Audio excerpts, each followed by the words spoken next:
Bugün Royson холодильниги remontga keldi. Royson umuman muzlatmayapti, kompressor o'chmayapti. Плачущий.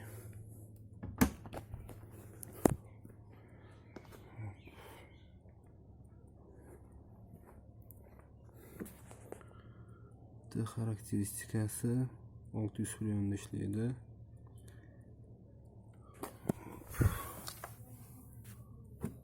Motorimiz 65 tali motor. Hozir tekshiramiz.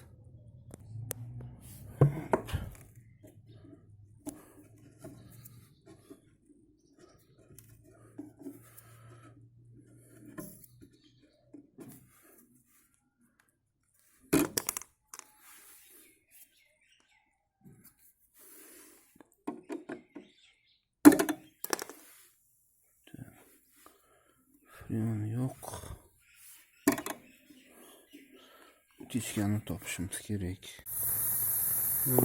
Kapillarga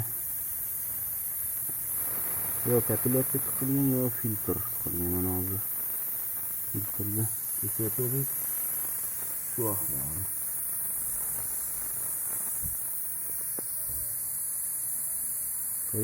Teshga yo'q. Hozir mana kapillargani prohodimostini tekshiryapmiz. Payka qilib oldik. Davleniya beryapmiz. Mana obratkadan qaytyapti. Prohodimiz mana 16-17 atmosfera. Bu bilan ishlayveradi.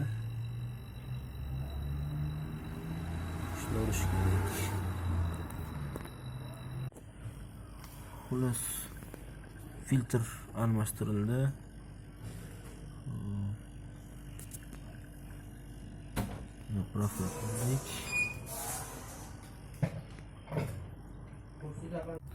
Mana холодильник tuzaldi. Filtrda almashtirdik. Продувка qilindi. Keyin shu tekshirildi, o'tishga bormi yo'qmi? Kompressor ishlayapti. Amperaji. Tak. Hozir mana bu холодильник kamerani gradusi.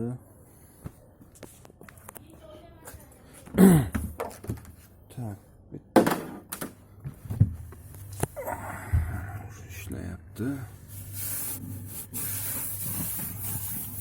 Полностью keldi. Bu bizim morosilkamiz.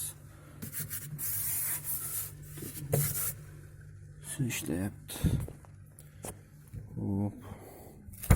Hozir filtrda ko'rsatamiz sizlarga nima bo'lganini. Mana hozir termostatimiz ham ishladi. 4-chi Почти 5-chi pozitsiyada уже o'chirdi. Shunday qo'yib qo'yamiz, tekshiramiz. Mana bu o'zini родной filtri. Bu filtr tiqilgan bo'lgan. Mana filtrni ochib ko'rdik. Filtr toza, lekin kapillarni trubkaga gaz o'tmagan. Mana bu kapillarni trubka. Tak. Endi mana nima bo'lgan? Fokusdan ushlab olaylik.